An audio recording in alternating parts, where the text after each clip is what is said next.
folks would be here and did not prepare enough copies. So I made an outline of what I wanted to do today, but we can be fairly informal. I think I'd like to kind of go through this stuff with you. I'm happy to have conversation and hear about what's on your mind or what you'd like to talk about. But my thought was to talk more about pastoral care as a general topic, not spend 2 hours talking about the hospital, but if you have a lot more questions about hospital ministry, I'm happy to spend some time with that. Let me start by telling you who I am, because I'm pretty new around here. I grew up near Philadelphia in the Swarthmore Presbyterian Church. It was my home church. And I still realize when I think about it, it's the only church I've ever belonged to, because once you're ordained, you're members of the presbytery, not members of the church. So that is my home church. Ended up going to Yale Divinity School.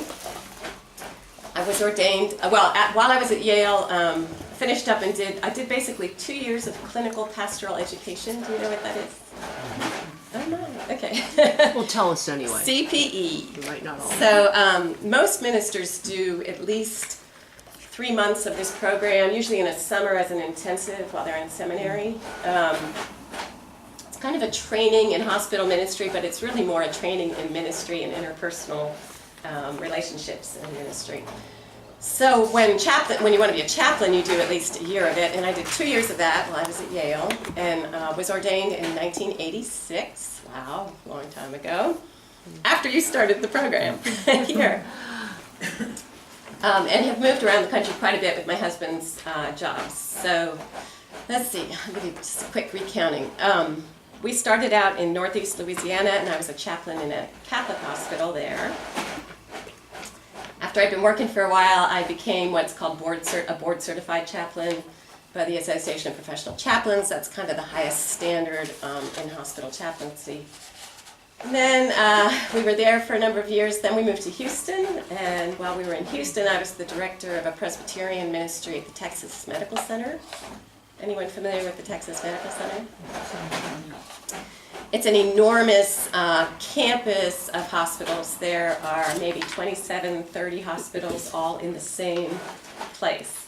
MD Anderson Cancer Center is there, Texas Children's, St. Luke's, Texas Heart Institute, Herman Hospital, anyway, all the big hospitals. So I was the director of a Presbyterian ministry to out-of-town Presbyterian patients. So that's kind of unique, but there were so many people that came there from around the country and around the world for their medical care. Texas Heart Institute was the first place they did heart transplants in the United States. So, that's the kind of place that is. And I worked with volunteers there, lay folks doing pastoral ministry in the medical center with the Presbyterian patients. And then we left Houston and moved to Virginia, and we lived in western Virginia in the Blue Ridge Mountains for a long time. And I was a chaplain at a veterans hospital there for 9 years. That was a different experience. And then after Houston, we lived in Chicago, and I was chaplain at a Seventh-day Adventist hospital system, working both as a staff chaplain and as sort of their medical ethics person. I did a lot of work with medical ethics there. And we came to State College about 4 years ago, and providentially, I think, that the one hospital chaplain job was vacant, and I ended up becoming the chaplain at Mount Whitney Medical Center. So that's kind of my trajectory to here. I want to start by thinking with you. I think so much of what we do is based in how we think about it and how we approach it, right? So I want to start by asking you, what is pastoral care? How would you define pastoral care?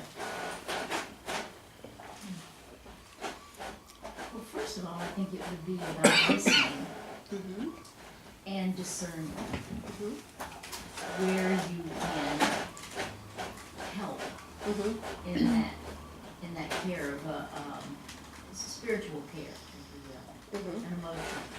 Okay. Yes. Any other thoughts about pastoral care? I think a ministry of presence. Yeah, just being Presence there. presence of what? Well, yes, a physical presence, but just presence with the person and connecting. Being there, being a companion. Yeah. Just being there to, talk, listen. Your emotional support. Okay. What makes, what is different, what I want to think about is what makes pastoral care different from the care that one member of the congregation might offer another. Is there a difference between, you as a fellow church member, visiting a friend who's just lost a family member? Is that pastoral care? Yeah. Okay, well, that's interesting. It could be. I think that we kind of take the term for granted, and it seems to encompass lots of things and just kind of general caring. But I'd like to try to define it a little bit more closely. So turn to the the back of your page. I think I put it on the back. Traditionally, way back when, centuries ago, people talked about pastoral care as what's called the cure of souls. So that's a real traditional term for what's going on in pastoral care. That somehow what's happening there is healing souls or curing souls. More recently, but not that recently, because it's in the 1960s, what most seminarians or seminary students would probably read about or learn about as the definition is this one, the first one there, helping acts. Does someone want to read that out for us? Helping acts done by representative Christian persons directed toward the healing, sustaining, guiding, and reconciling of troubled persons whose troubles arise in the context of ultimate meaning and concerns. Others now add the functions of empowering and facilitating growth. Okay, so if you were a seminary student and you were taking a class on pastoral care, they would probably start out with this near the beginning, and they would say, pastoral care is healing, sustaining, guiding, and reconciling troubled persons. And now a lot of pastoral care writers and thinkers are adding the terms empowering and facilitating growth. So when we're meeting with people as pastoral caregivers, generally we think we're meeting with people who are troubled or having some kind of difficulty or stress in their lives. And we're hoping to offer healing. We're hoping to help sustain them, companion them perhaps, give them strength to get through that difficulty.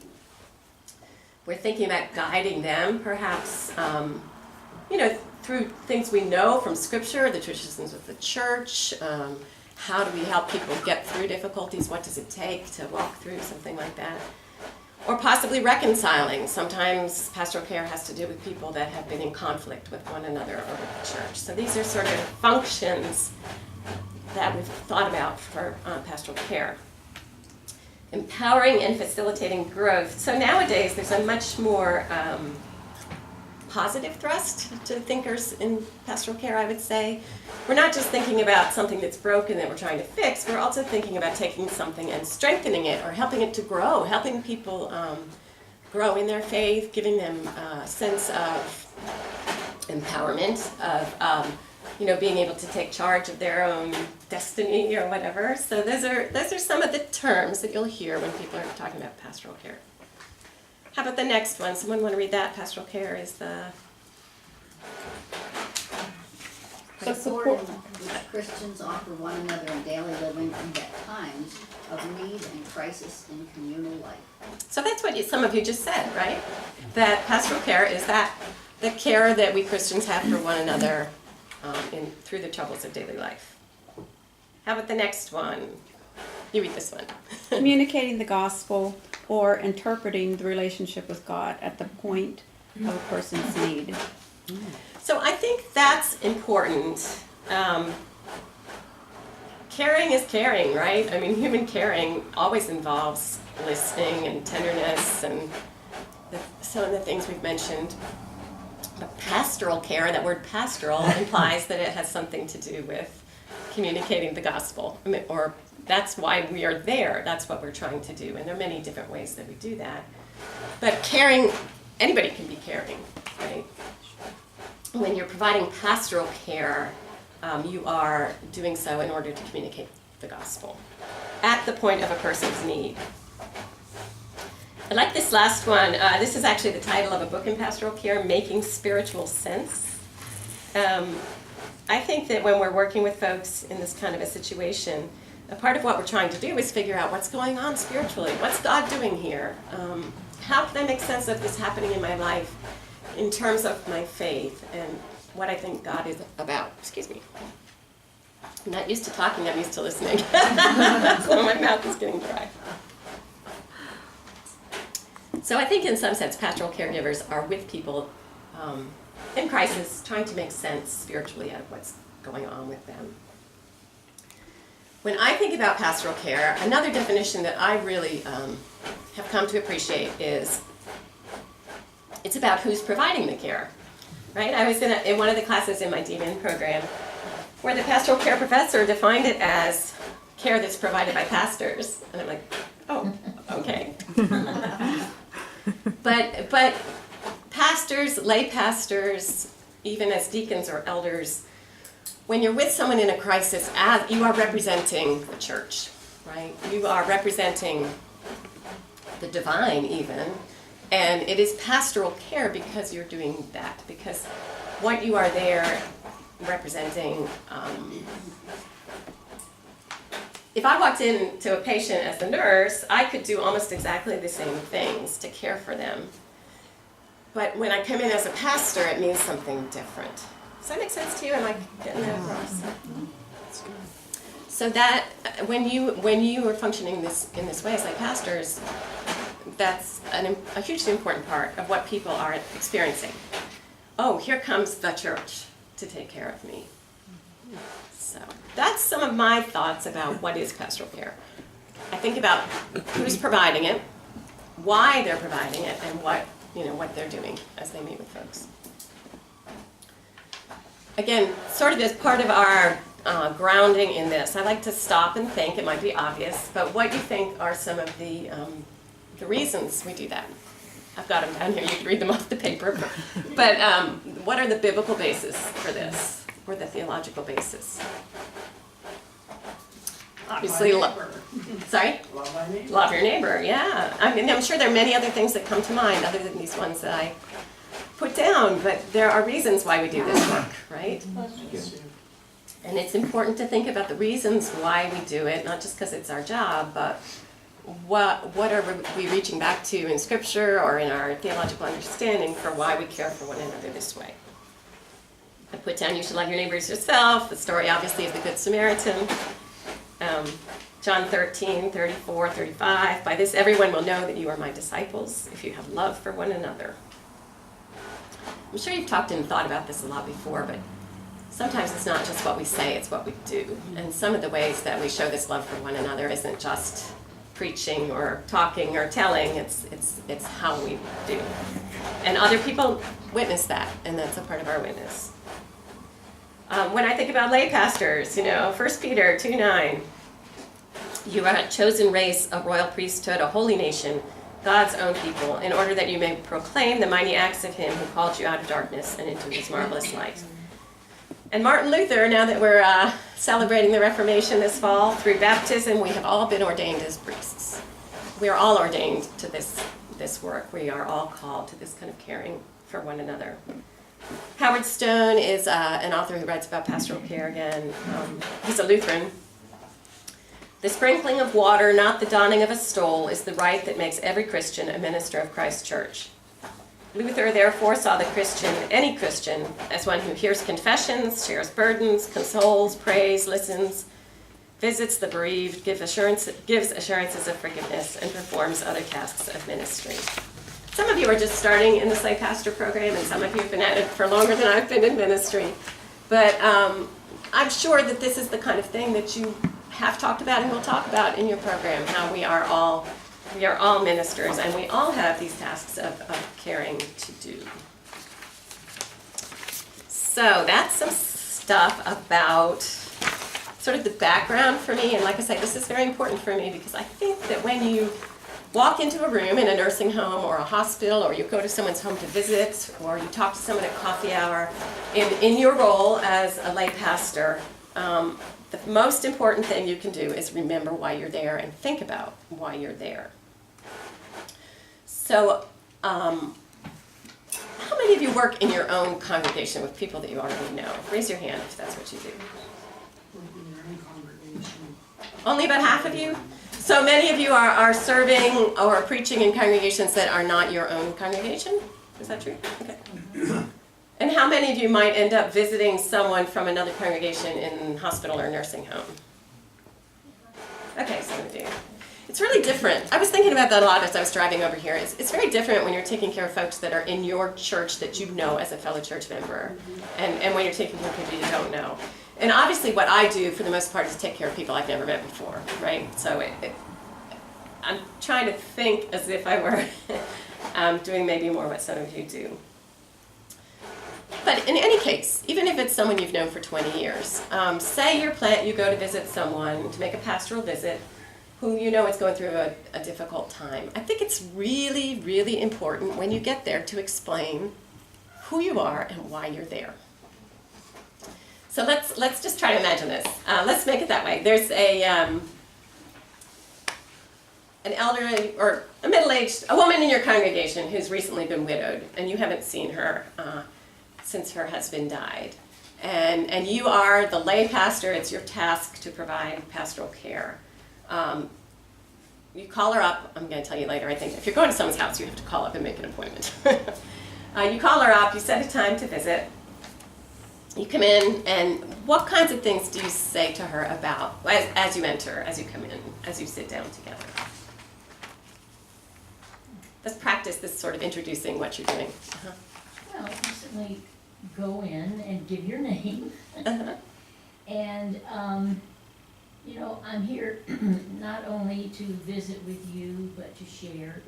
And what do you want to share with me, if anything? Okay. I mean, I found sometimes that,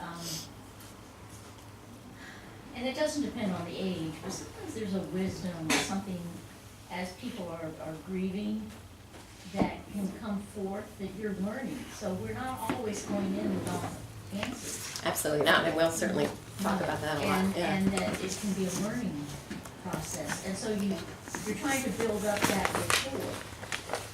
And that's important, very important. It's a big part of what goes on. The very first thing you said, you give your name. Yeah. I think it's important to say, I'm Candy Daniker. I'm here from the church. Maybe I'm a lay pastor there or a deacon, and I'm coming because we want you to know we're thinking of you right now. I mean, when I visit people in the hospital. Again, maybe this is a little different, but they don't have a clue why I'm there. I might assume that they know what a chaplain is, or you might assume that someone knows what a lay pastor or a deacon is, but they might not have a clue. I mean, maybe this is someone you don't know very well.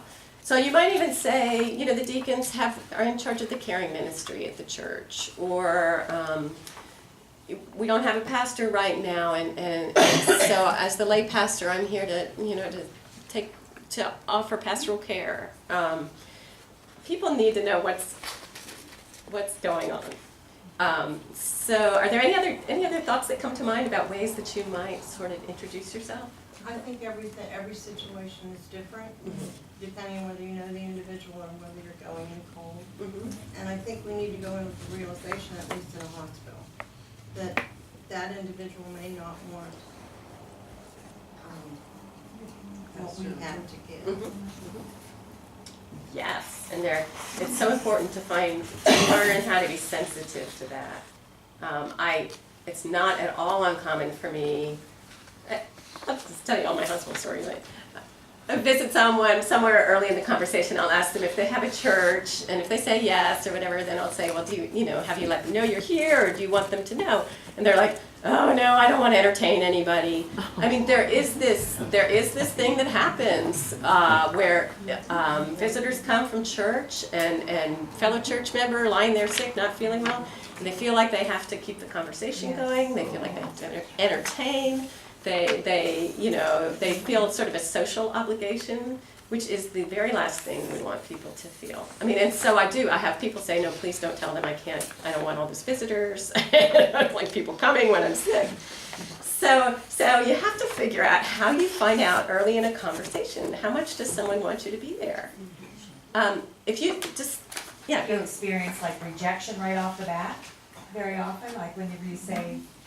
To me, yeah. as the chaplain? Yeah. I mean, it can happen sometimes, yeah, sometimes people are, I'm not religious. Oh, You know. okay. But I have things that I say that I find useful, you know, and I usually then I'll say, oh, that's fine, it's just what's important for you. I mean, kind of my standard line is, you know, I say, this is how I think about my job. My job is to see that the spiritual needs of folks are, and religious needs of folks are met if they have them, and it's all about what's important for you, and I just want to find out if there's anything important for you. And then I'll leave. But, so backing up to what your purpose is, and as you introduce yourself and you're sort of getting this sense of whether they want you there or not, part of your purpose, I would imagine, is simply to say the church showed up, right? And that's worth a lot. That's a heck of a lot. Even if you don't have a conversation, even if the person says, I feel cruddy, I don't want to talk to you right now, or conveys that without saying it somehow, the fact that the church showed up is enormous. And I think that is a huge part of your purpose. So again, it's like getting back with what's your purpose. If your purpose is, I have to find out if they want us to bring meals to their house the next 5 weeks, then you need to ask that question. You know what I'm saying? But you need to be clear in your head, why am I going? You know, I'm going so the church, you know, so that they know the church cares and the church has bothered to come and shown up. I'm going to be open to hearing what their needs are and listening to them if they need a friendly listening ear. I'm going to find out if we can help in a practical way with something. Whatever it is, you need to be thinking, why am I going in there? And along that same line, I mean, many people do, and I certainly hope you do. You're in the car, you're getting ready to visit this person in the hospital or the nursing home. I hope you take a moment to say a prayer and just settle yourself and think about, what do I want to offer here, or why am I going into that room? Mm-hmm. I'm not going. You're not going? If I am called upon by a member of the church, they have a friend or a family member or something that is in a hospital or in a nursing home and they want me to visit, then I will go. But I'm not going to go down to UPMC in Altoona and just knock on doors and visit. If I have a reason to go, then I'm gonna go. But I'm not blindly going to go because I am not the chaplain, so to speak, of the facility. Uh-huh. I'm going to visit because I've been requested. Well, that's interesting. Okay, so certainly you can't go visit people you don't know. That's not allowed. I don't want to. That's way not allowed. And as the chaplain, I would be very upset if I heard you were knocking on doors. No, but I mean, you're saying in the people that you have responsibility. I have to think about this as you have pastoral responsibility for some group of people. I don't know if that's because you're acting as a lay pastor in a congregation or a deacon in your own congregation. I don't know exactly how it is for all of you. But if you have people that you have some pastoral responsibility for, you're saying that you would only visit if they called and asked you to visit? If I'm going to visit somebody that I know, a member of the church, fine, and if somebody asks me to visit a friend, a neighbor, that's another whole ballgame. It's not like I say, I'm not going in cold. I'm going in because I was invited to go in. Sure. Well, is that true Then for I'm gonna go. Is that true for all of you? You would only visit a troubled person in your, we'll say, congregation, if they called and asked you? What if a family member Doesn't have to called? be my congregation. I mean, you could call me and ask me to go visit Sam Jones, as a friend of yours that I have no idea who it is and he's not a member of my congregation. Yeah, if you're requesting that I go, I would go. Okay. I'm just curious, because it seems to me that sometimes in the church, and again, it's hard for me, I'm a pastor, I'm not a lay pastor. Sometimes in the church, we hear that someone's in trouble and we reach out to them. We don't always wait for them to reach out to us. Yeah, Sometimes and they're not capable of reaching out to you, and they may not even have a relative that has even thought, oh, I should let the pastor know that you're struggling with this, and so Yeah, I think sometimes you have to reach out I mean, you hear that, uninvited. it depends on your level of responsibility and what you're doing. Again, that's hard for me to gauge what's going on in this room. Mhm. A lot of years ago, I worked as a nurse's aide for a year. And I walked into this room one day, it was morning, and the light was shining through a window around this man. Don't remember his name. And I said hello to him, and he looked up kind of puzzled, and I said, "Is something wrong?" And he said, "I'm wondering what it's like to die." And apparently there was no family, I never saw anybody. So it was just a random person that God sent you in there. Yeah, and we maybe can talk a little bit more about how that unfolded in a minute. I guess it's different for everybody. Yes. I don't mean to interrupt, but I think I've worked on both sides. I've done life chaplainship at our hospital, and then of course the church. But I also think it has to do with how small your community is, because as a lay pastor, when I go in to visit people, I'll see other people that I know Sure. in passing. Sure. So it's different in a big hospital and a little hospital too, I would think. Sure, that's absolutely true. I think that my basic point, no matter how you end up there or why you end up there, my basic point is I want you to stop and think about your purpose, not just kind of wander in and say I'm going to be a caring person. I want you to stop and think about your purpose, because that helps the visit be more meaningful, and it helps you be more centered on what you're trying to do as you're there. You're not just going because somebody called and said, "Why don't you go see so and so?" You're going because you represent the church, whatever these things are. I want you to stop and think about your purpose. Hey, I have a question, because I mentioned this to you, and maybe it will be of help. Because when I went, and I told you I had to intervene. Now, that might not have been the purpose that I thought I was going up there for, but that was a situation where, I mean, I almost felt like Christ and the money changers. You know, that the behavior of the family was so inappropriate. So maybe your purpose was to be open to whatever was happening there and what God led you to, or how God used you. And, I mean, Okay. You wouldn't refrain then if you feel no. there are things you can do and things you can't do. Is that, I mean, Yeah, well, because the nurses were there and they were sort of very helpful, and I know you met them. But this was a situation where they were standing back, and. but you felt called to intervene. But then again, if in the rule book I'm not supposed to. Oh, I'm not talking rule book. I'm not talking rule book right here. I'm talking, why are you there? I mean, and like I say, for you, maybe I'm there to listen for what's happening and what God's calling me to do in this place. Okay, and then we're gonna move on. Mine's a little bit different because I pastor a church, and I also am a pastor in South Rehab in Altoona. And I found out at Altoona, I do have, the rehab hospital, I do have a specific purpose. And that is spiritual healing and God's miracles. Because I have people who want me. I'm in a therapy room, doing a service, there's no pulpit, you got the Bible, that's it.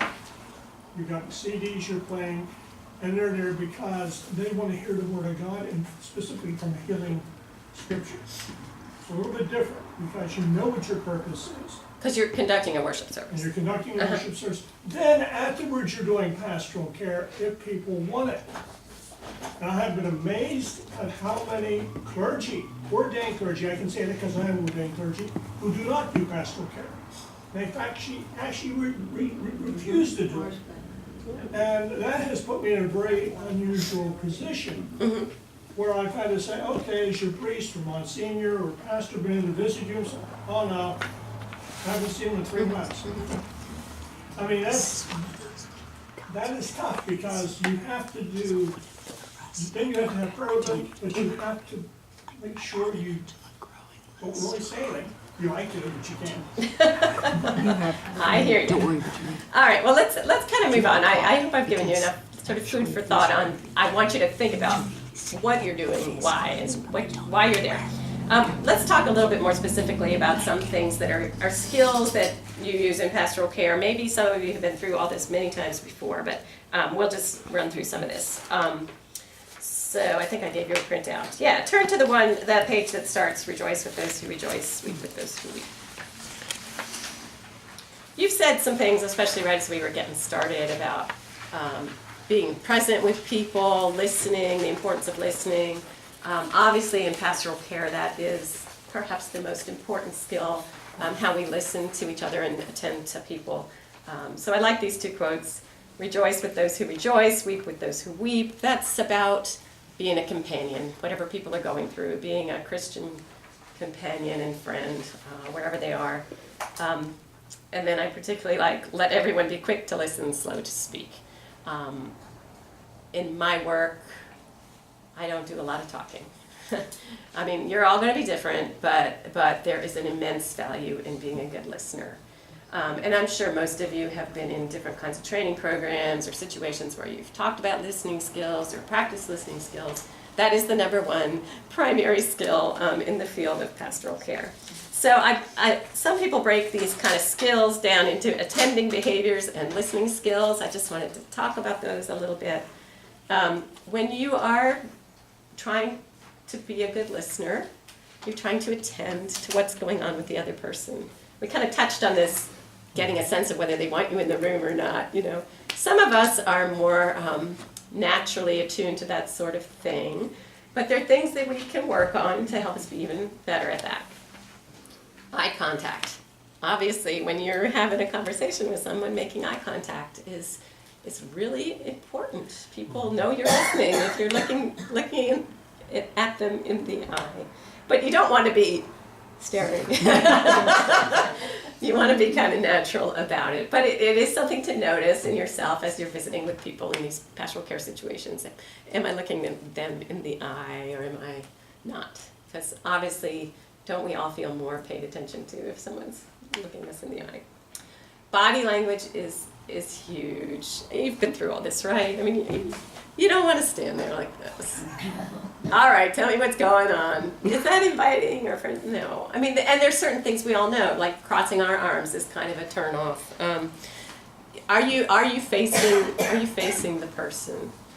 One of the things I've really noticed in myself more and more over the years is how the more I can be still, the more they talk.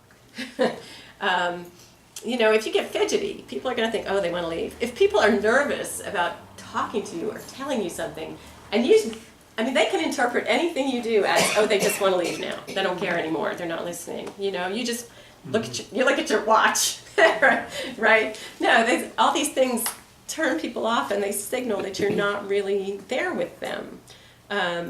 So when I'm in a conversation with someone that seems kind of sensitive, I'm very careful about not moving a lot. I mean, not in a stiff wooden way, but I don't want to startle them. I don't want to do something that seems like I'm not with them.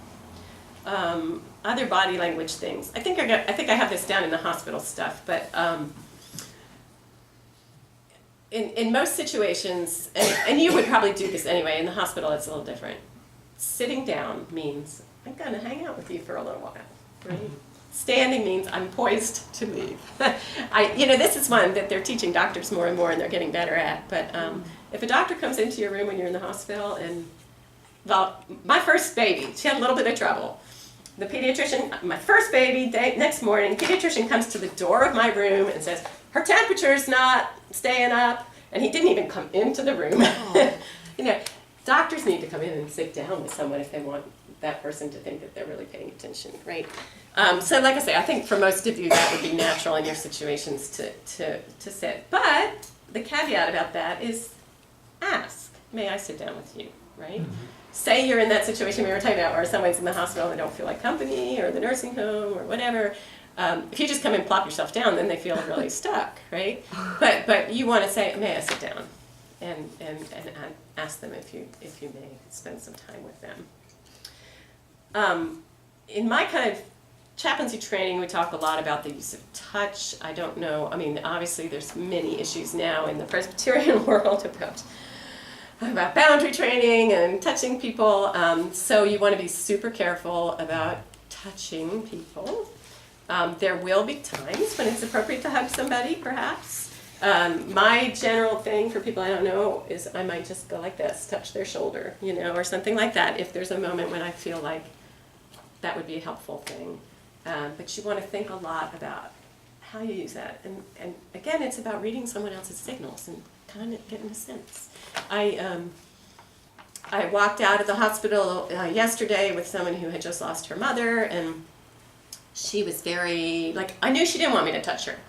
But a couple days before, I was with someone who I knew needed a hug. You just have to learn how to get a good sense of that. And if in doubt, ask, right? Say you're with somebody, they're sobbing, you think they need a hug, you can easily say, is it okay if I give you a hug? And it's probably wise to ask. But as we all know, a kind of a loving touch can also be a very helpful thing. I almost always hold hands with people when I pray with them. Probably you do too. So just something, again, just kind of to monitor yourself, I guess is my suggestion. Think about that and be aware that other people might be sensitive about it. The other two things I put down here, minimizing distractions and comfortable environment. This was something I developed for some deacons that I was training when I worked in a church in Illinois. So those don't maybe apply so much, but maybe shutting the door or opening the door. Maybe turning off the TV or asking if you can turn off the TV. Things that make it a little bit of a more quiet environment to talk with one another. And making sure that people are comfortable. If you catch someone when they're just getting ready to go to the bathroom, give them a chance to go to the bathroom and then sit down, or just sort of basic. You're gonna have a better conversation if people are comfortable, including yourself. I mean, sometimes I find myself, I do a lot of kneeling down next to people to talk to them. Oh my gosh. So I have to remind myself that it's gonna be better if I can sort of find a way to make myself comfortable as well. Alrighty, listening skills. How many of you have done training on active listening? Just a few, some. Okay, all right, you know a lot of this. I put down, what are you listening for? Any reactions to that question? That's a pretty easy question. It's gonna take a while, yes. Mm-hmm. There's no right answer, by the way. Yeah. Well, again, I think you're listening for, and I use the word discerning, what needs that you're hearing coming from that person. And sometimes it isn't always in exactly what they're saying, but if you can sort of discern the background of that, so that's. Listening for their needs. Sometimes, specifically when a patient passes away, just your presence. I've actually been in hospital rooms where a person passed away and you're with the family and you've absolutely had to say nothing. Mm-hmm. Sure. It's just your presence. Mm-hmm. Yeah. You're listening for silence. Mm-hmm. Silence is okay. Silence is more than okay. Did you have an idea? Well, sometimes I think when you're visiting a patient and stuff, it's the tone of their voice. Yeah. Oh boy, that's important. You can get a lot of things from not just words, but tone of voice. Absolutely. Yes. And that's like the things they have now about punctuation, right? Things can have such different meanings. Yeah. I think you need to listen for surprises, because sometimes when you're in a hospital, you think the person's worried about themselves. They had an operation, or they're going to have one, or they're not sure how the prognosis is. And they're actually worried about something else, like what's going on at home and whether the husband's burning down the house, trying to fix dinner. Right. And so Absolutely. I think sometimes there's surprises that you need to be a good listener to catch. Yeah, being a good listener is a lot about being open to whatever might come. And I find, again, more and more, the longer I do this, boy, it's all about what I'm ready to hear. If I'm going in, I got to make 5 more visits, then I'm going to have 5 perfunctory, meaningless visits. If I'm going in ready for surprises, open to whatever comes, a lot more things are going to happen in the conversation. I put down, so the next poem was a little bit like tone of voice. Listen for feelings, for what is unsaid as well as what is said. We talk about that a lot in training, is how do you listen behind the words, like Candy said? How do you're attending to the feelings and the tone of what the person is saying, and sometimes you react to that or respond to that, not just the actual words. My sister died last week. That sounds kind of angry. That make you feel angry. Just that there's a lot more going on besides the actual words. Listen for themes, I put down, especially spiritual themes. This is fun. This is what I love about my work. I mean, I say in my work, what I'm doing is I am looking for the presence of God. I am wondering where God is in this situation.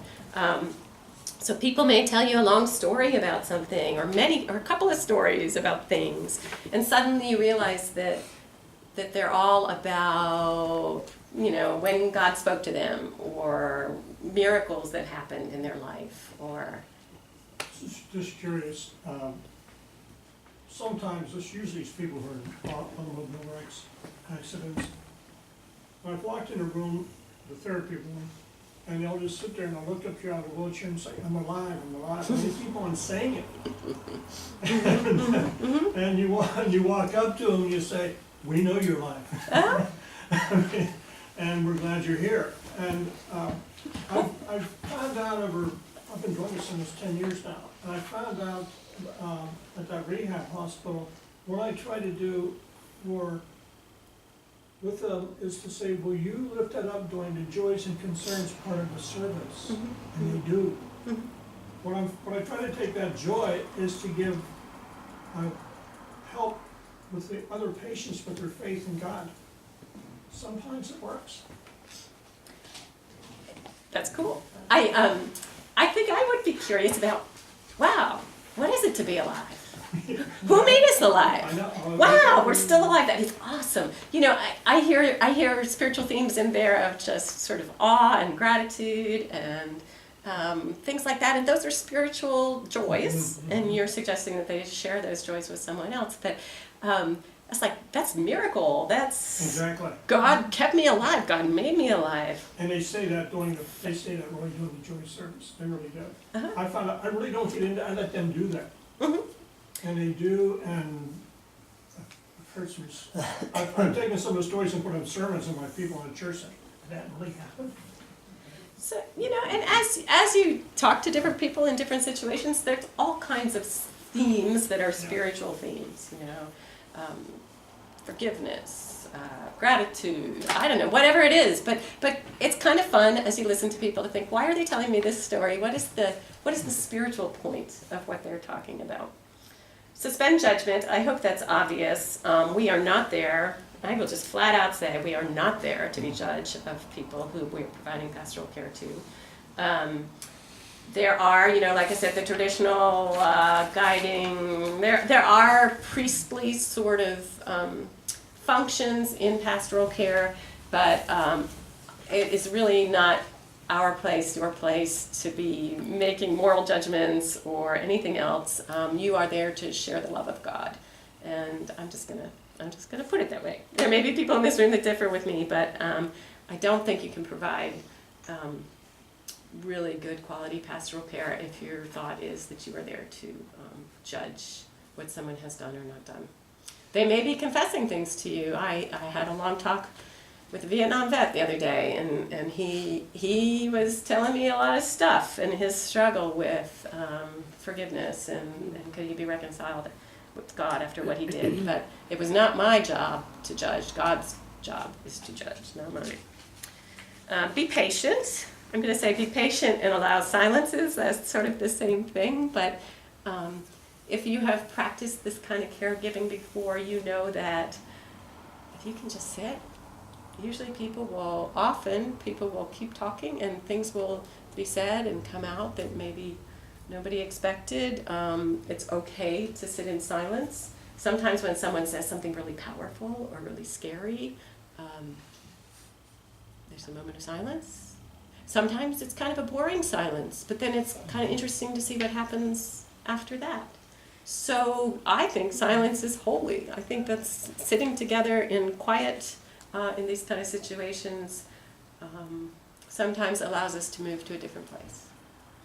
So don't feel like you have to fill up the time or talk. All right, open-ended questions. Who knows what I mean by that? Not yes or no. Yay! This is really so big and we're not very good at it. But you really, if you want to, find out what's really on someone else's mind, don't say, so are you going to talk to your sister about that? I mean, what do you think you want to do about that? Is an open-ended question. Okay, so let's throw out a few. You're visiting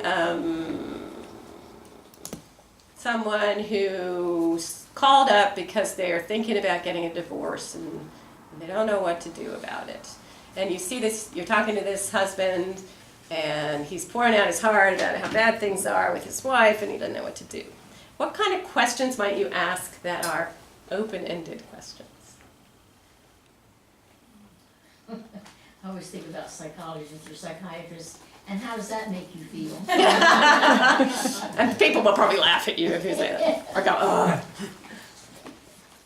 Well, I'm an academic advisor at Penn State, Oh, so I you've got have to these ask skills. open-ended Okay. questions all the time. Yeah. So rather than saying to the student, well, here are some solutions to this struggle you're having that I think might work, it's what solutions could you think of that might help you through this situation that you're having? Mhm. Yes, I have ideas, Mhm. and if they can't come up with any, or if they only think of one and it may be an impossible solution, I might make suggestions, but I'm gonna ask them to take the lead on thinking through it first. Yes, absolutely. Yes, I'm sure you have a lot of good practice with this one. Yeah, so in my little scenario, rather than saying, well, I think you need to call a lawyer tomorrow, you might say, what have you thought about doing? What would be helpful to you right now? Open-ended question I use at Health South, also in the church I'm serving, is after somebody has gone to the hospital and has been healed, I ask them a question, how are you gonna thank God? And that really, Do you think that's an open-ended question? because you have a lot of ministries from it. I'm going to be tough on you, though. I think that's a pretty judgmental question. Yeah, I think that implies that they better be thinking about how to thank God, and and you want to know what they're going to do about it. well, they do. Yeah, I mean, I'm being hard on you, but a really open question might be, so what are you going to do about that? Or you think you need to do something about that, or something like that? Because you kind of put a Yeah, but see, I didn't tell you what they're saying to me. They used to sing, so thankful to God. okay, that's different then. Yeah. If they took it Yeah, to they him. actually say God too before I do that. So, and is everybody clear on what a closed question would be? That's a question that just ends with yes or no, and then that doesn't help the conversation keep moving. Are you sad about that? Yes. You had a bad day. Yes. Those. So in hopes of keeping a conversation flowing, open-ended questions are much more helpful. Another thing that's important to be careful about is your own curiosity. So when you ask someone a question in a conversation like this, it should be what could be helpful to them, not you just are curious about what happened or you want to know. And I work hard at this one. I think as I'm especially meeting people that I don't really know and they're telling me a story, I'm like, oh, there's things about it. I want to, do you have children? Or, but if they're not going there, sometimes that's just about, I'm curious, right? So I want you to think about questions that you ask people as, will those help that person figure things out? I wish I could think of a good example of that right now. I'm not sure I can right off the bat. But what we're hoping that people will do is, as we ask them questions and have conversation, that they will come to their own solutions, right? Like you're saying about your students. I mean, our hope is that we will be, our conversation with them will help them clarify things in their own mind and sort out what to do. So any questions, anything we ask folks sometimes you're going to ask questions that are just facts that might be helpful as you're trying to understand the situation. But I want you to think about, is that question helpful for her, or is it just because I want to know? I think this is especially tricky for those of you who are working in your own congregations or with people you know really well, because you have to be very careful. Sometimes you already know some of this, and you're almost trying to build on what you know or confirm what you know, and especially if it's your own congregation, I think that's hard. Yeah, and I don't know. I mean, in your training, we've probably got something about confidentiality in here somewhere, but there are certainly big issues for you in small communities and small churches about, or large churches, about keeping confidences. And I just put be brief. I think when you're trying to be a good listener, you're not going to talk on and on and on. You want your comments, your questions, whatever, to be fairly short, because the main point is to listen to the other person. So if somebody observe you sometime, if you're like me, you're a talker, and stopwatch how long you talk versus how long the other person talks, it's a eye-opening experience. Yes. Because I'm a talker.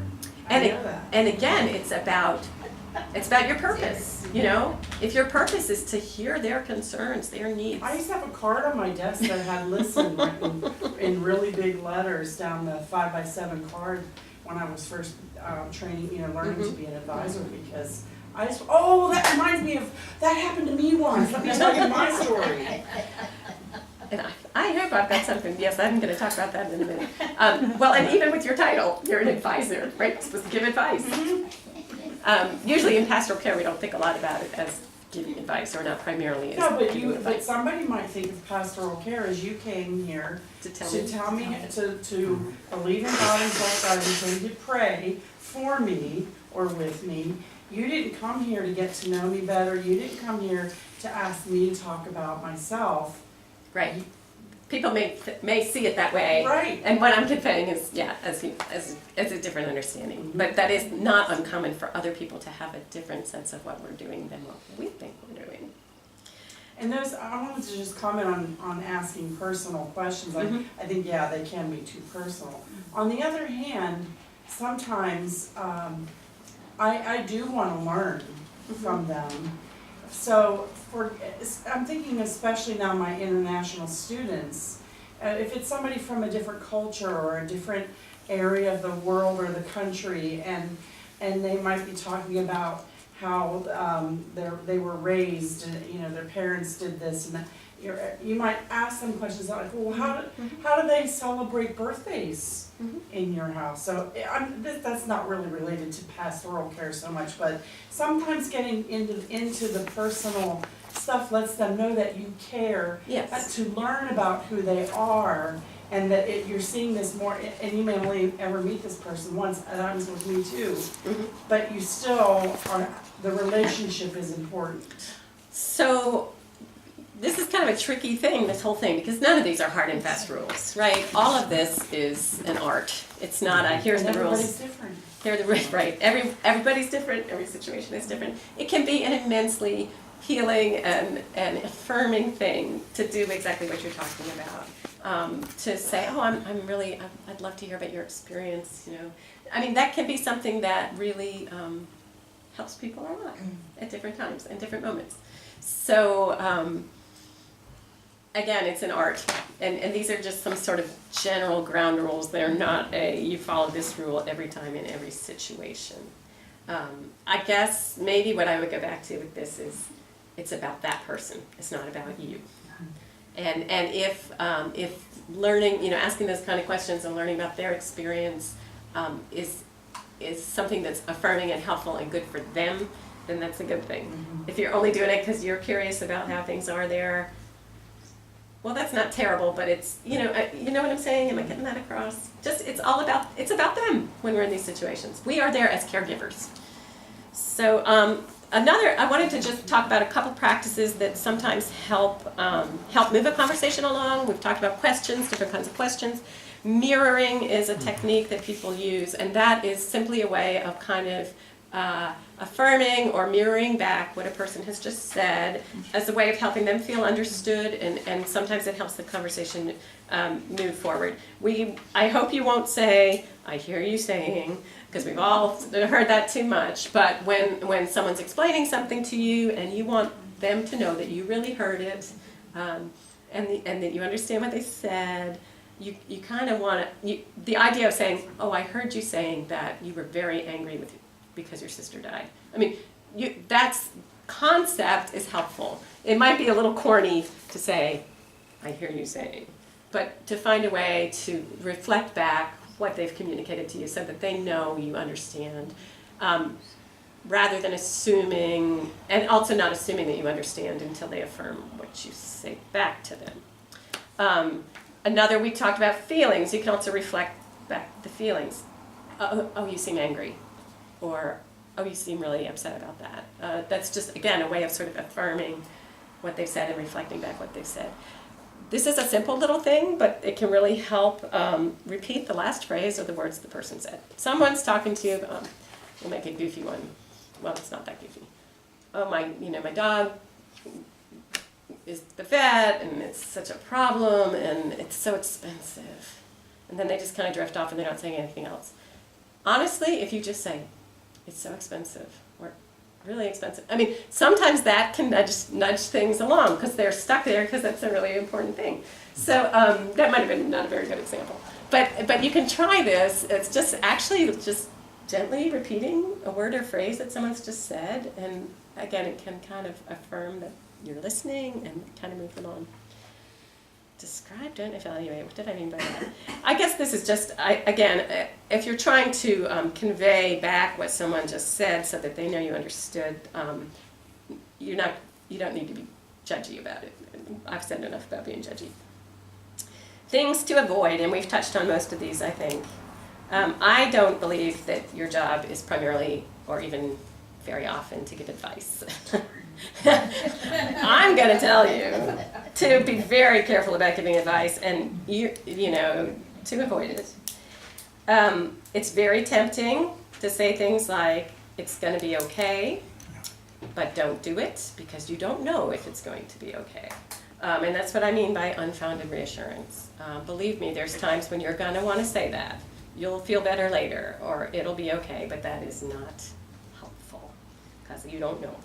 I mean, gosh, I wish I could say to families of patients in crisis, they're going to be fine. But if I did, they're going to die the next day. So, I mean, you cannot give reassurance that you can say, we will stick with you, or I'll come check on you tomorrow, I won't forget about you, or I believe that founded reassurance would be to say, I believe God will be with you through all of this. But you can't say, it'll be okay. Platitudes, I'm sure you've all heard people talk about this. I mean, if there's anything I could stop people from doing, it would be from saying things like, God wanted your baby in heaven, and that's why you couldn't die. I mean, but people say this stuff all the time, and they especially say it in crisis moments. They're trying to think of something positive, something good to say, but those things can be really hurtful. Has anyone had personal experience with that?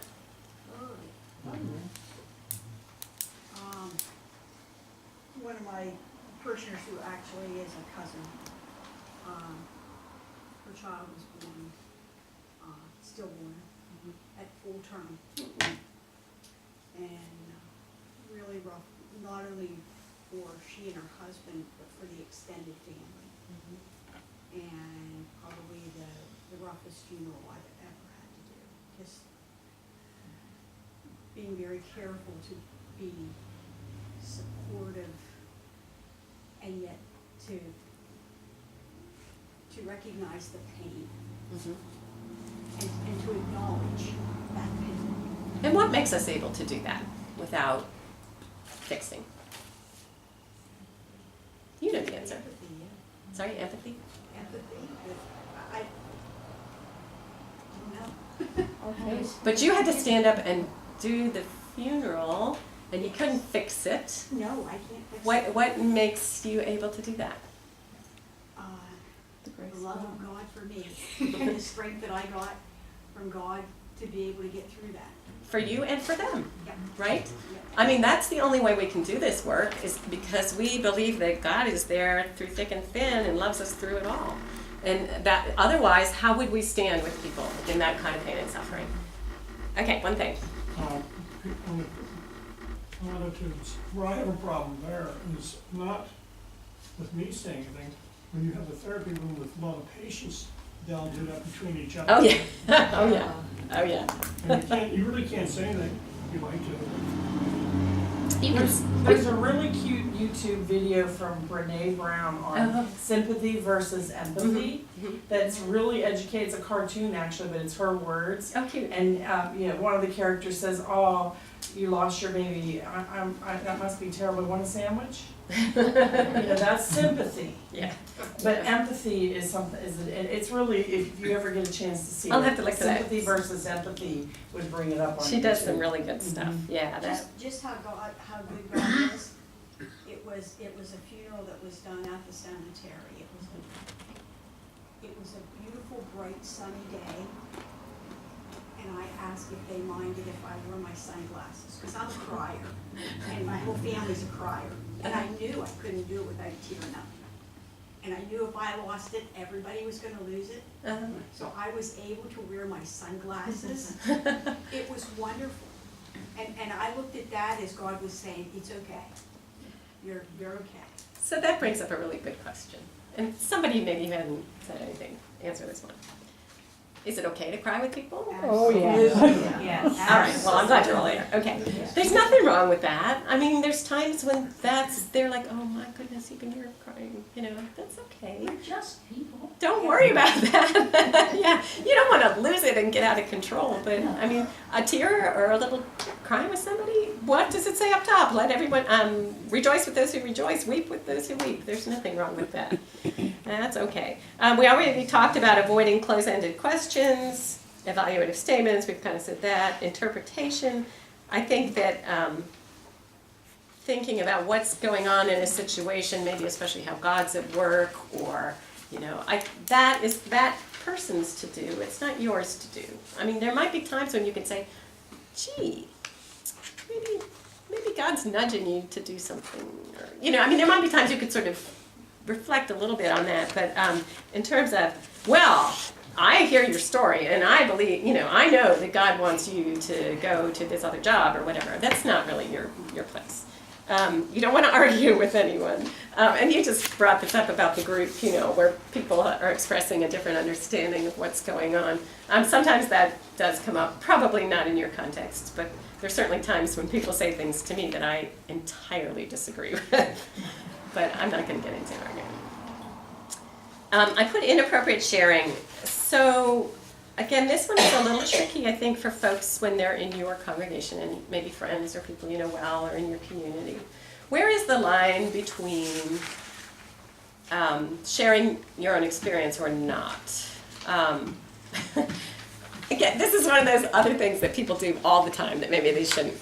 Oh, you're talking to someone and they just got diagnosed, well, this is a painful personal example, just got diagnosed with Lou Gehrig's disease. So do I then say, oh, my uncle had that, and God, it was terrible. But people do that. They do it all the time. You would not believe it. I mean, we all know that sounds stupid and awful, but they do. Oh, my neighbor had pancreatic cancer. I mean, that's not personal. That's not exactly personal sharing, but there are times when you're tempted to talk about stuff like that. It's just not helpful. Or your own experience. So when do you think it might be helpful to say, oh, gee, yeah, my parents were divorced too? Or, I mean, how do you know? How do you know when that's good to do and not good to do? I guess it's still sort of that inner voice or that discernment that this is the time. Uh-huh. And if it isn't, then keep your mouth shut. And believe me, I've shared more than I should many times, but. Yeah, so yeah. I think maybe, so listening to the inner voice, what helps us do that? What do you think helps you do that when you're trying to do that? Be still and know that I am God. Listen to that. take your time, maybe. Mhm. I think a lot of times you can tell if a person, something's going on in their life and they're scared and they need some words of encouragement. Mhm. One particular, I've had colon cancer, and somebody just found out that they had colon cancer, and I'll say, well, you know what? I'm doing fine. I've had colon cancer twice, Yeah, and that's fabulous. and here I am, so, you know, there is hope, there is, Yes. so there are times like that when you sense, then it's okay to share. And in that case, because it's a hope-giving thing. Yes. You know it's a hope-giving Yeah, thing. it's not like, oh boy. Just you wait.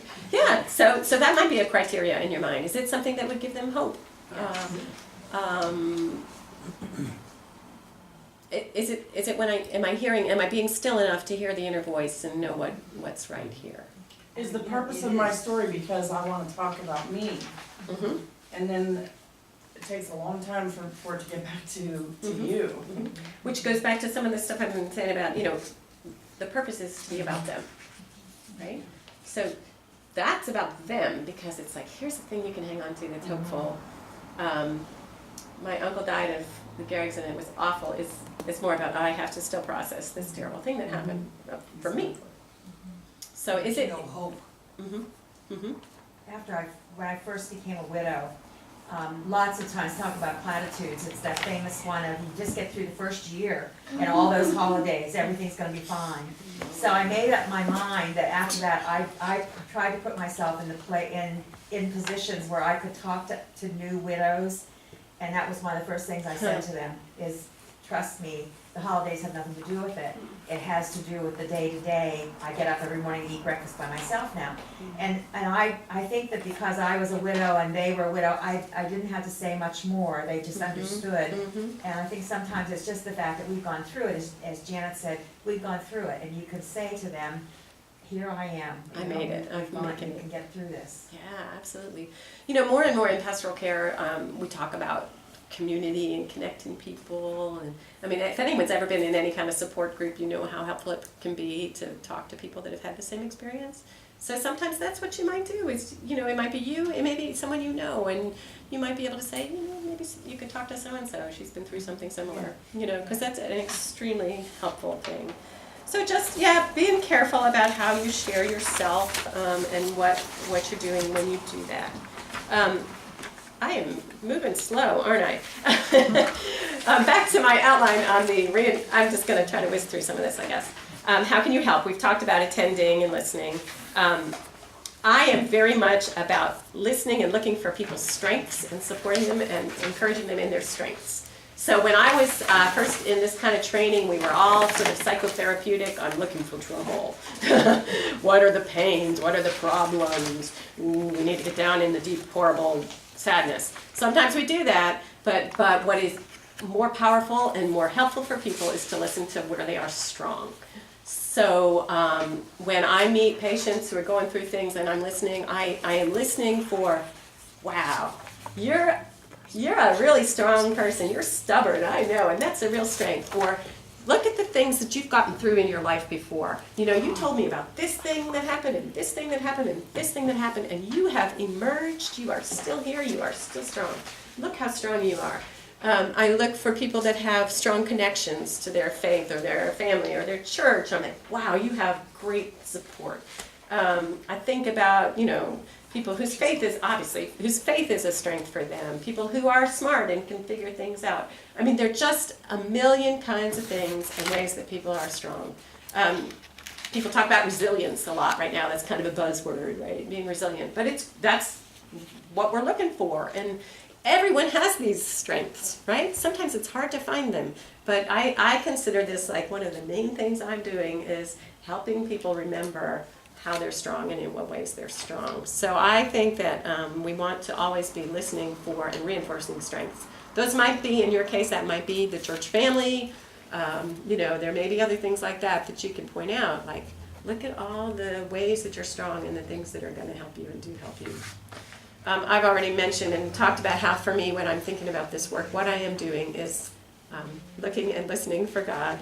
I've been, like I've told you, I've been a chaplain for 30 years. I've, changed how I think about things, how I talk about things.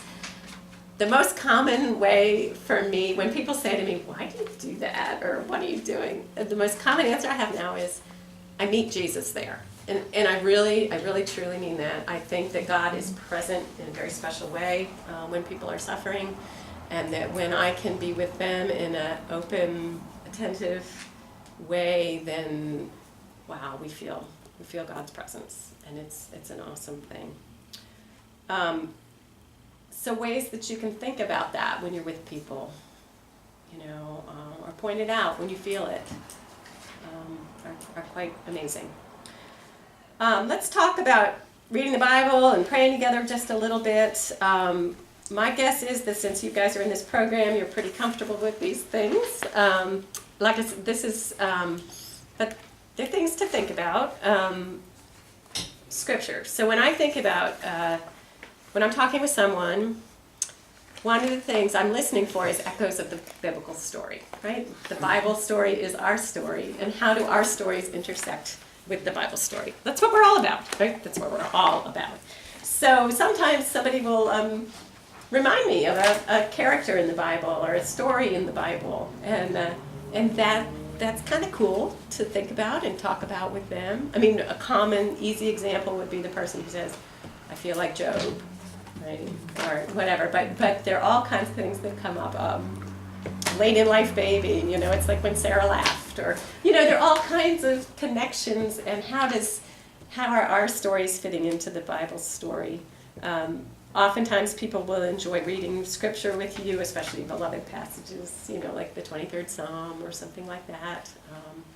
Sometimes these things come to mind for you, and you might suggest it, but it's a lovely thing to do when it comes up. I don't feel like I have to read scripture with everyone. In fact, I don't do it very often at all, but it's something that we can do, especially, like I say, perhaps more in the context of visiting someone at home or in a nursing home, something like that. How are you at praying with people?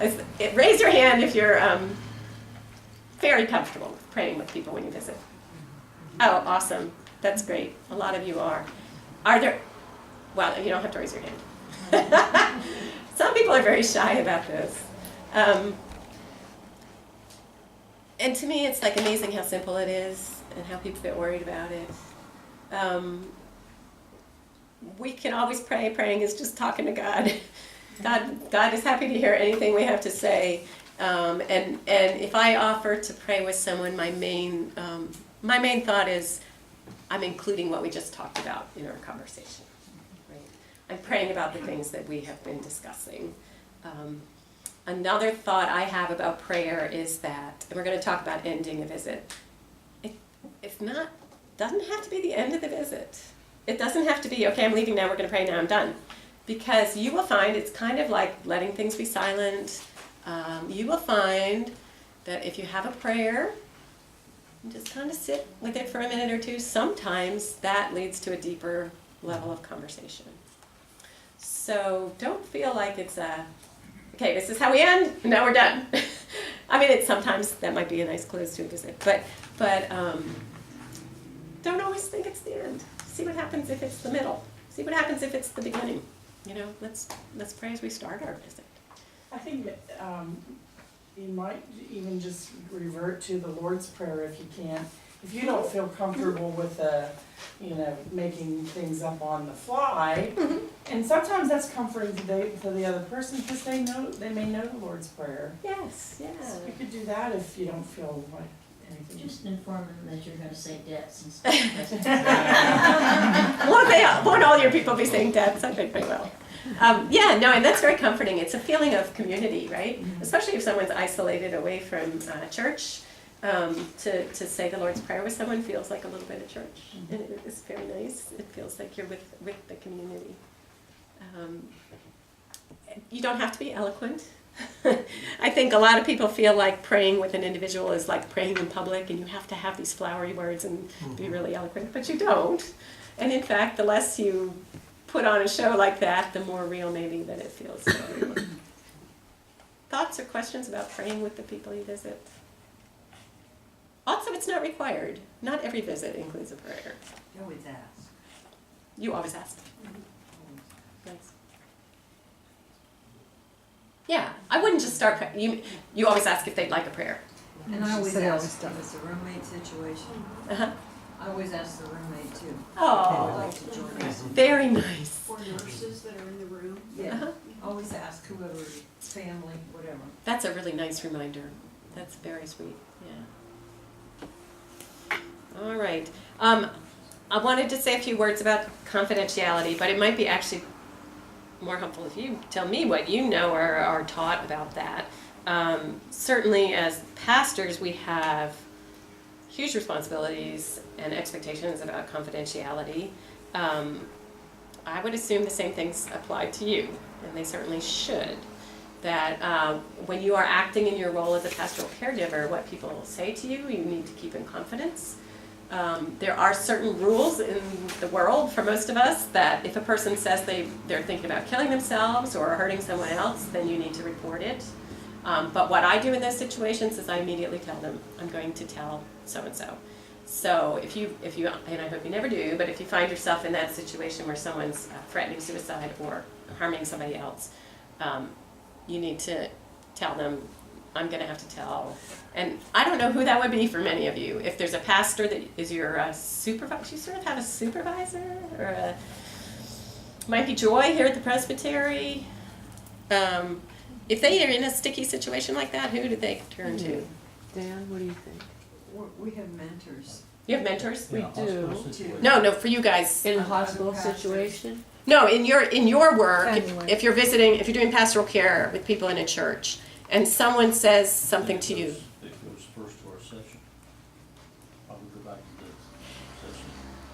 If you're talking You're to, talking about if somebody's gonna do harm. yeah, if you're talking to an individual who tells you they're thinking about killing themselves, I don't want you to go to the session. I want you to call Joy, I guess, because I don't know who else you would call. You call supervisor of the nursing staff or.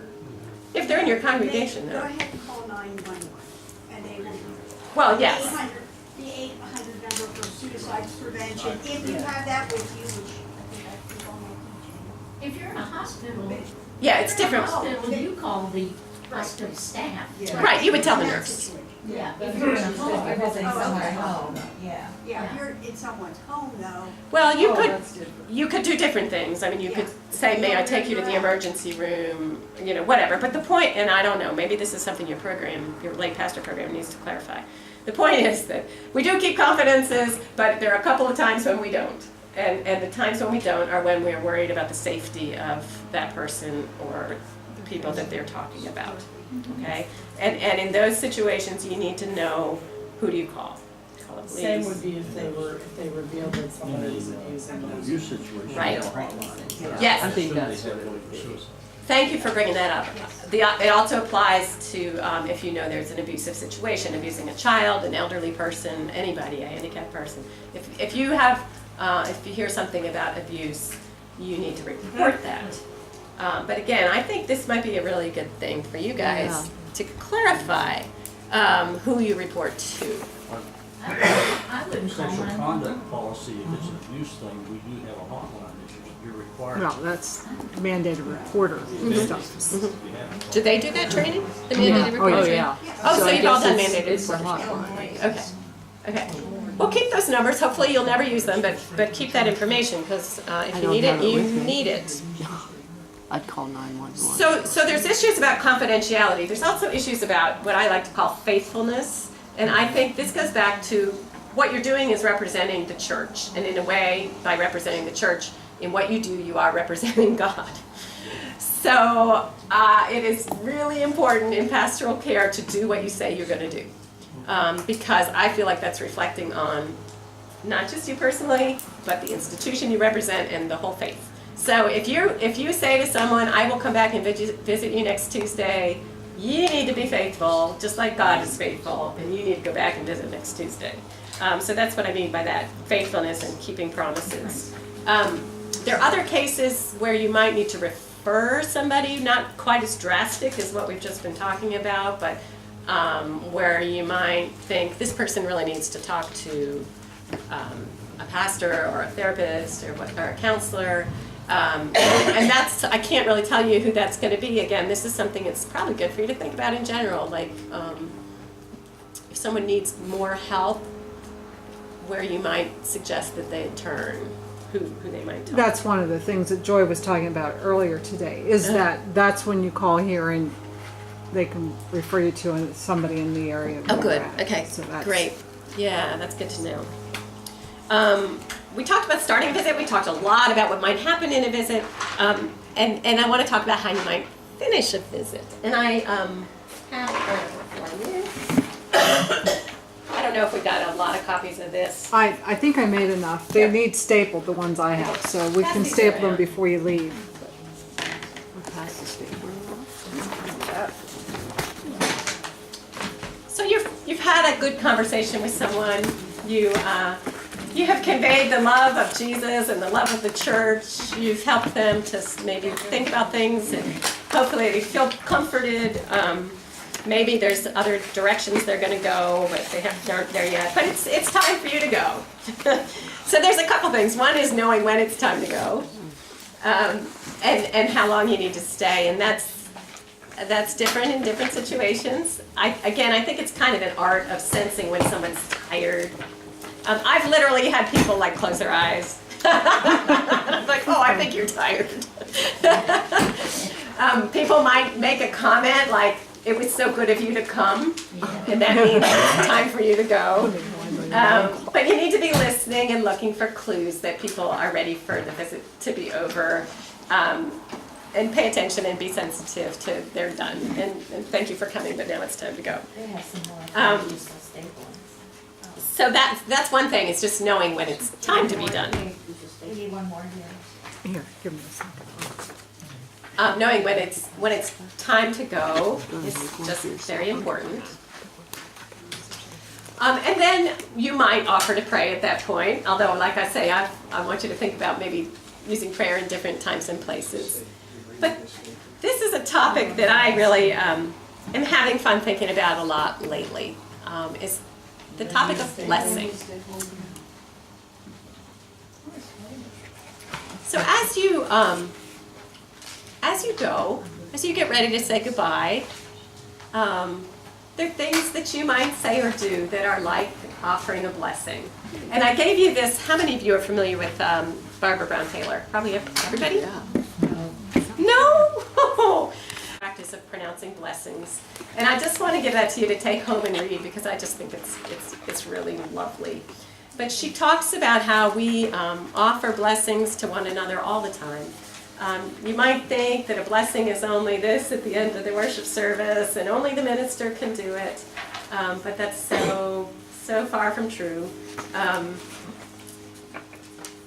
For Barbara Brown Taylor, I think she would say a blessing is more about noticing what's already there and God's presence in something. She talks about things like blessing a tree branch or whatever, but what that means is noticing the presence of God in that thing. And so you can take this home and read it.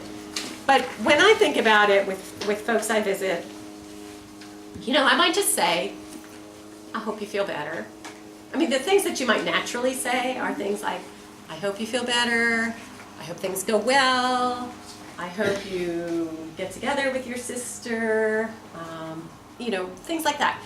But actually, those are like blessings. Those are a way of, they're kind of gathering together what you've talked about and what their concerns and hopes are in your conversation. And then wishing them for them, right? So that's like a blessing. I meant to look at this again a little bit before I brought it to you, but there's some things toward the end that I wanted to point out. Let's see. So it's like a prayer, but it's more like a channeling, right? It's more like, God's grace is there, and we are noticing it and bringing it down. Let's see if I can find the quotes I liked. This is just from page 205, near the end, the part I highlighted.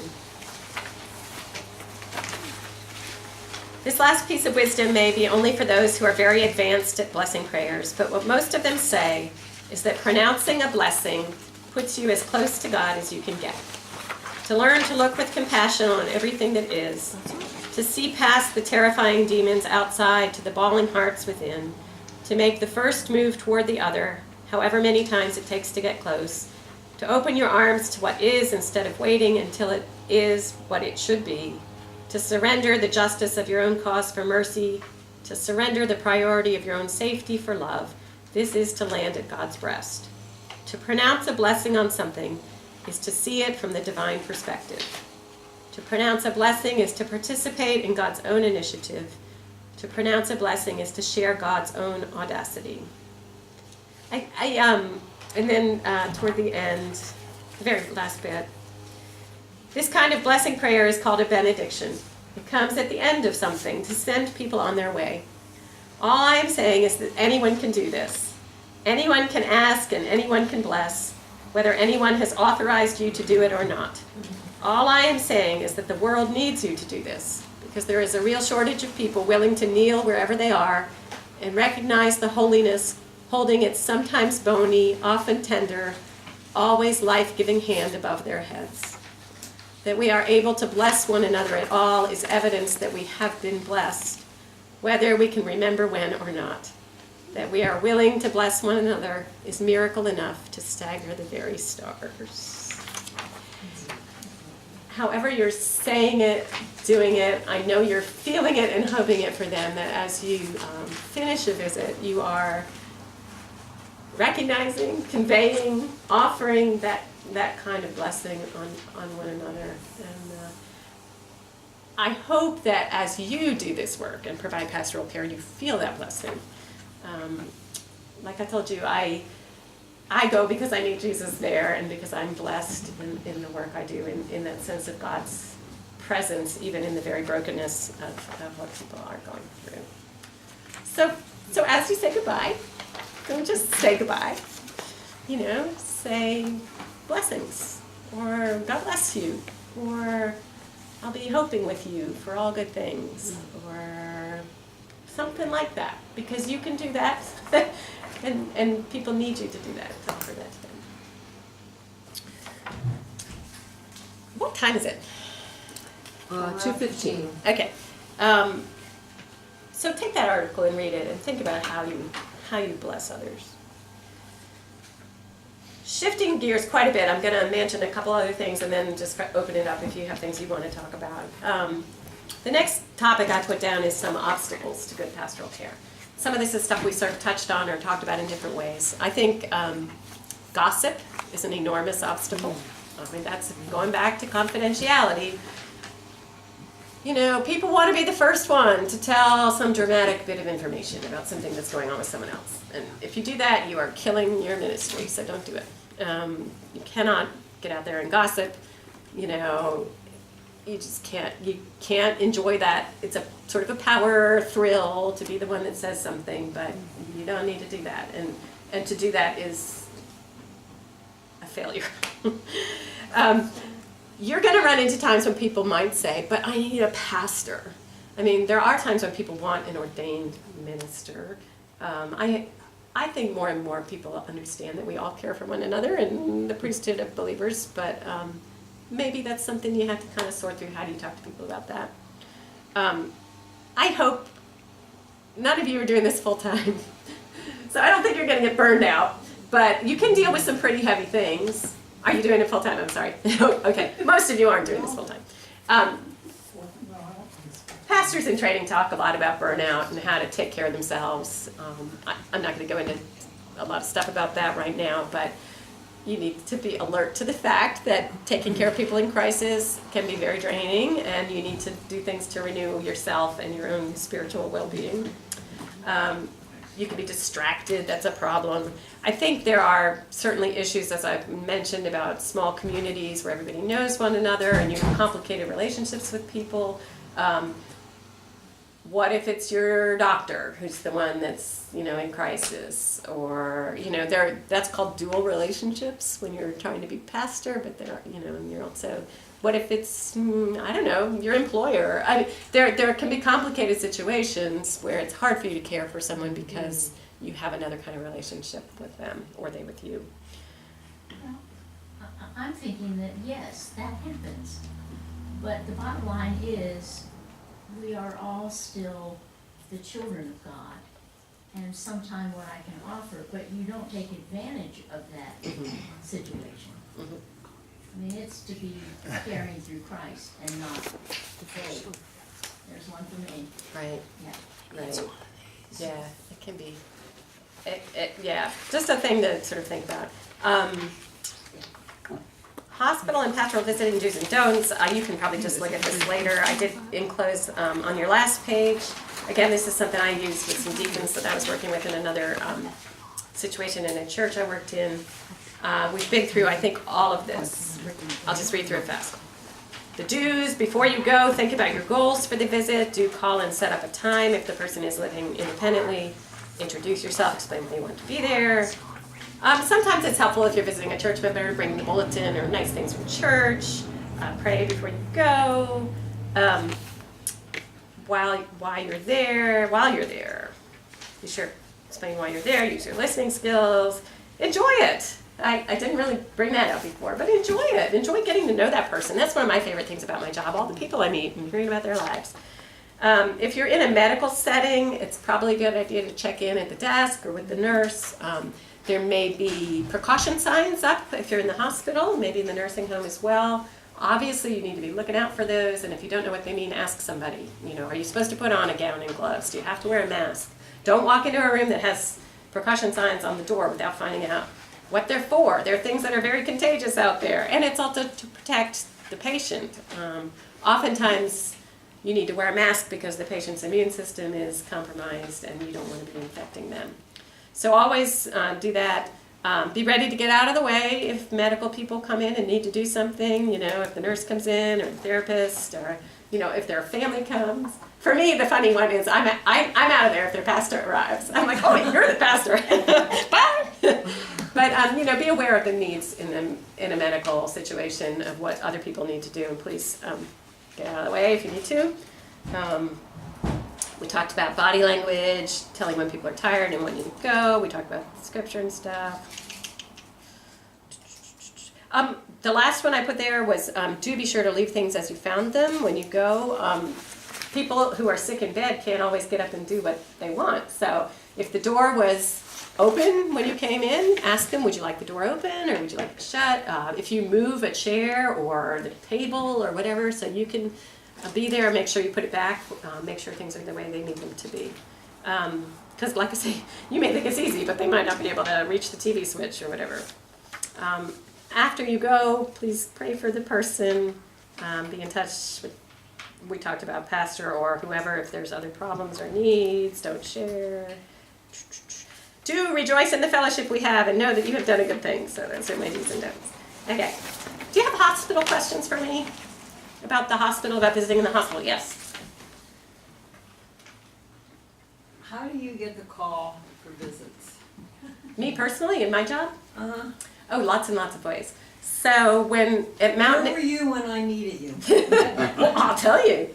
So at Mount Nittany, there's a couple things. I'm the only chaplain there. I work weekdays, regular hours. So I'm not there at night. I'm not there on the weekend. When a patient is admitted, there's a lot of forms and questions that are gone through in the admission. And one of them is, do you have any religious beliefs that affect your care? And one of them is, do you have any spiritual concerns? And one of them is, do you have any cultural issues? If someone says anything about one of those questions, then I get an automatic referral, and I go see them and find out how it can be helpful. If I'm there, I mean, I might be on vacation, or if they're in and out on the weekend, then I don't see them. If anyone asks the nurse or anyone else, the therapist, anyone, to call the chaplain, then I'm there. Well, you can explain it to me in a minute. I do randomly go around and introduce myself to people, but there's usually about 160, 180 people there every day, so I don't meet everybody that way. If a doctor asks me to see someone, I'll go. If there is a code blue or different kind of trauma situations, I'm usually there. What happened with you then? You asked to see me? Before I was admitted, Mm-hmm. I was still in the emergency room. Mm-hmm. And they were doing the forms, and I said, yes, I want to see the chaplain. Mm-hmm.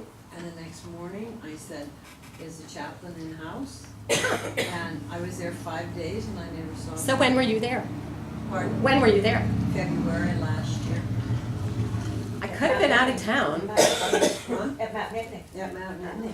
Um, It's been 5 days when I fell mhm. Oh, yeah. and broke my little ribs. I'm really sorry that happened. I mean, I actually keep track of the referrals I get and whether I get to them or not, and I do I'm get. not mad at you. Yeah, no, I'm But where were you when I so, needed you? so here's the other thing. So when you're admitted, they give you a big folder, a big packet of information. Did you get that?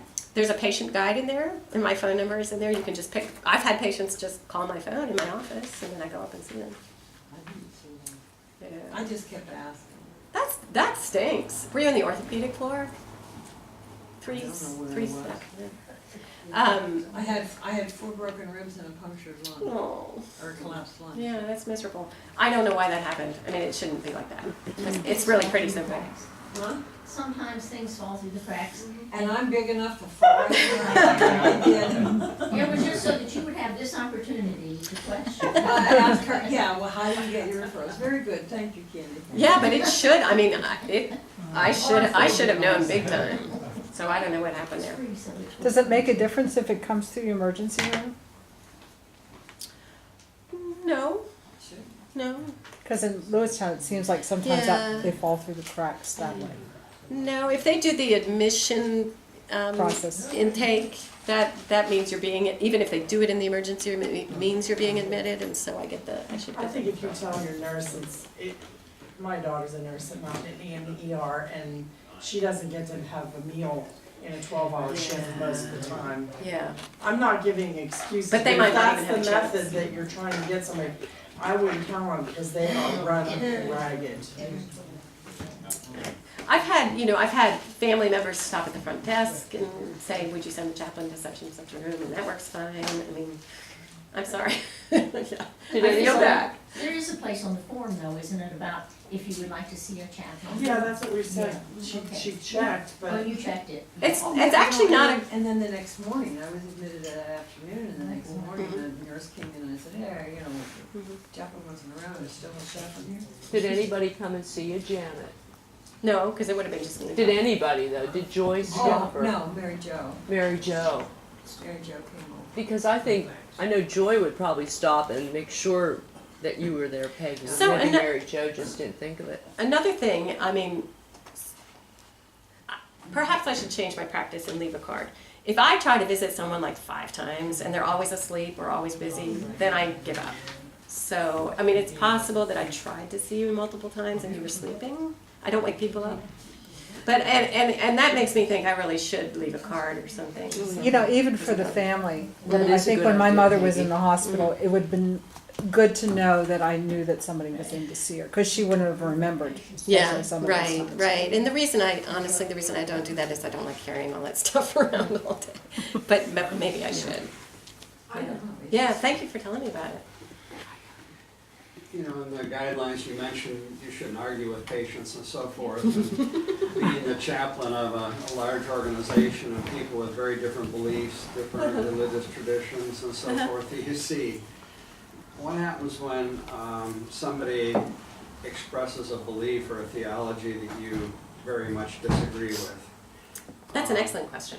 Because you have your own beliefs, we all do. And I'm sure there are times when somebody expresses something to you that sort of hits you like, oh my gosh.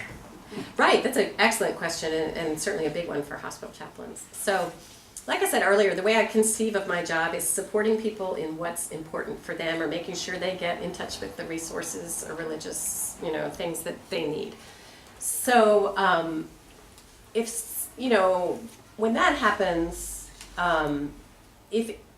say they're having a theological faith issue that I just utterly disagree. I know I'm not the right person for them to talk to about that. I will encourage them to call their own pastor, or maybe I can find someone for them. I mean, there's certainly issues like that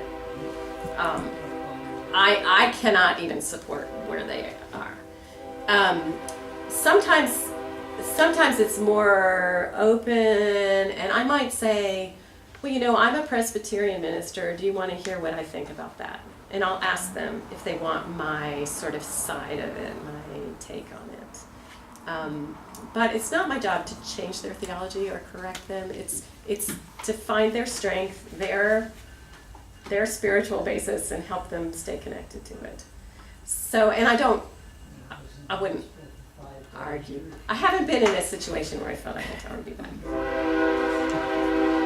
I might say, I mean, in some situations I might say, you know, I disagree. So you wouldn't say back to a person, that's clearly not biblical.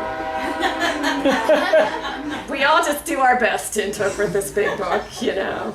But it's quite an issue for me. Yeah. I mean, it's interesting. It's interesting meeting people with all different points of view. What's worse is when they bring politics up. I was gonna say, when you're going in a hospital situation, and I know not everyone here is full-time, part-time like I am, I have cards. Mm-hmm. Oftentimes when you stop in, they are out of the room for a test, or they are sleeping. Mm-hmm. I do not wake people. Mm-hmm. I do not do that. I leave my card, and then I make arrangements to come back at another time. In fact, a lady the other day had a very, very severe stroke, and I went to the hospital, and she was sleeping, and there were 2 family members in there, and they said, well, go ahead and wake her. And I said, no, I'm not going to wake her. I said, we can pray, she knows that we're here. Yeah. And so I think be a little bit careful about that too. And the idea of checking in with the desk is really a good idea, so that they know who that is that's in that room with that person. There's, you know, you all, would any of you be taking communion? Oh, yeah. So you need to especially check in that case. There are patients that can't swallow, it's dangerous for them to swallow, and they don't put signs up about that. And so if you're ever offering someone communion or anything else to eat or drink, you must check in with the nurse first. I had a charge nurse check before we even do it, because we have a mass one. Mm-hmm. And the charge nurses are, and that's part of the responsibility. If anybody with Alzheimer's, anything like that, no, they don't even get in the room. Mm-hmm. Yeah, no, that's really, that's a safety issue, that's really Yeah, it important. is. Anything else about the way things work in the hospital, or thoughts or questions you have about hospital ministry? I would say in general your hospital visits are probably going to be kind of short, so because people aren't feeling good. Yeah, and I think it depends, like with Leanne, who has, you know, become a commission lay pastor, or others like that, and then substitutes like myself. Our experiences are going to be completely different and very few and far between. So, but it's good to have an overview should it fall upon our plate. Yeah, and really some of these things like watching out for the precaution signs, not giving people things to eat. You shouldn't sit on someone's bed, probably. I mean, occasionally you might, but you need to be careful, you know, in those kind of like safety, health, sanitary ways. If you're at Mount Etna, of course, feel free to ask for me. If you're there visiting or anything. Wish I'd known. I just got discharged Monday night. You did? My husband. How long were you there? Your husband? Saturday, Sunday, and Monday. Oh. Yeah, no, feel free, and usually the message gets through. And I'm happy to help you. I think about a big part of my job is relating to community clergy and congregations in the community and supporting them as they take care of their own people in the hospital. So that goes for you too. Well, all of this, as elders in the church and serving the churches, all of this information is the same if you're visiting in nursing homes as in the hospitals. Right. This all is Right. is together, so maybe you're not doing it as a commissioned, you're doing it as an elder, you're still going and visiting and doing these things, and it's all together. This is all Yeah, the same thing. Well, information that everybody needs right, anybody that's visiting. because you're using it. Leanne? Can I share one of the most awesome things that ever happened? Yeah, sure. I had a parishioner who was in the hospital. I had been in and out different times to visit over the course of about 2 weeks. the one day, I was getting ready to leave and she had a niece come in or something.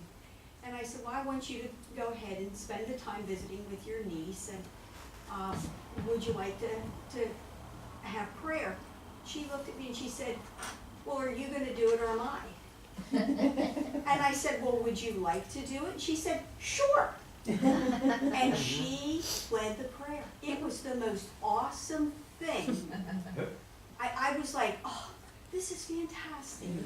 And it was just wonderful. Yeah. So, Sometimes that you know, if happens. somebody wants to do the prayer, you don't have to do it. I think that underscores that point about that we are all, you know, commissioners of God. You know, that being ordained doesn't signify that, oh, well, you've got the technique. That's right. No, it's coming from the soul of another soul. Absolutely, absolutely. And those are beautiful moments when things like that happen. They're lovely. Any other general questions about pastoral care or things I can answer for you? I did put, we're not going to go there at all. We're done. I think we're done. But, you know, if you were to do an intensive about pastoral care, I mean, there are just a lot of special things to think about. You think about crisis ministry, what to do in a serious crisis. You were sort of in one the other day. You could, in the future, in your program, I mean, I think you could spend a whole session on any of these topics I've listed below. And one reason I wrote that list was to sort of, I was trying to think about what situations you might run into as lay pastors and that you might want to know a little bit about or think a little bit about. Obviously, death and dying, grief, suicide, alcoholism, addiction, these are huge issues in our part of the world here. Domestic violence, people that are in financial crisis, relationship issues, divorce, people thinking about issues of forgiveness and reconciliation, or in a perhaps more positive, not quite so it's terrible way, life transitions. I mean, pastoral care is appropriate when there's a new baby, when there's a wedding, when people are, you know, moving or taking a new job. Those are all moments when pastoral care can be really sweet and helpful. So just things to be thinking about.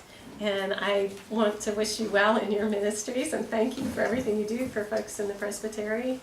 I hope, my hope for you, my blessing for you, is that you you find God in the work you do in pastoral care, that you experience God's presence with people, and that you are enriched by that.